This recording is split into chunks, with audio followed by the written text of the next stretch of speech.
Par notre baptême, nous commençons une nouvelle vie. Nous avons reçu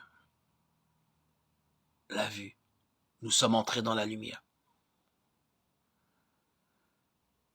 Nous sommes arrivés à voir la lumière. Elle a jailli. Nous pouvons dire, je sais que j'étais aveugle, que maintenant je vois. Jean 9, 25. J'étais dans l'obscurité, maintenant tout est lumière.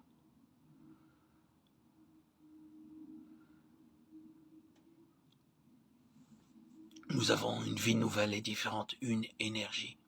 La vie est une énergie, n'est-ce pas? Voyez ce que peut faire la vie. La vie demande réellement des difficultés pour prouver son énergie. La vie, nous le savons, s'affirme par les difficultés et l'opposition. C'est une nouvelle force de vie qui nous est accordée. Une énergie d'un caractère différent, d'un autre royaume qui nous est donné par notre nouvelle naissance. Elle est différente. Par notre nouvelle naissance, nous avons obtenu la lumière, une nouvelle intelligence, une nouvelle compréhension, une nouvelle clarté, une nouvelle vision pure des choses.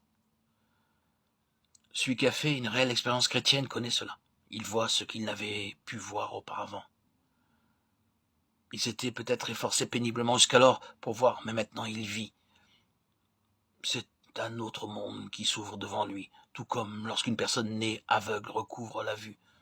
Je sais que j'étais aveugle et que maintenant je vois, Jean 9, 25. Elle avait entendu parler de ce monde. Il avait été décrit et expliqué, mais n'avait encore jamais pu dire « maintenant je vois ». Je ne parle pas de la manière dont nous vivons, cela suivra tout naturellement, mais d'une nouvelle puissance dynamique en nous, qui est la vie divine. C'est une vie nouvelle, entièrement autre. Cette vie a en elle une autre nature. Elle appartient à un autre royaume. Elle a la nature de cet autre royaume. C'est le royaume de Dieu lui-même. Sans parler de cette liberté nouvelle qui nous est offerte. Quelle grande chose est la vie chrétienne. Quelle délivrance, quel élargissement dans cette liberté qui nous est offerte. Il y a quelque chose d'anormal dans une vie chrétienne qui serait petite, médiocre, limitée, chétive et étroite. La vie chrétienne est une grande chose. Elle est un pays aux horizons lointains. Avec chaque élargissement vient un nouveau sens intérieur de perspective.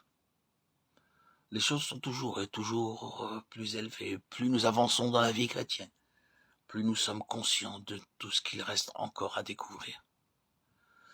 Nous n'arrivons jamais à épuiser ce sens merveilleux de perspective et d'avenir, ce sens d'une porte amplement, largement ouverte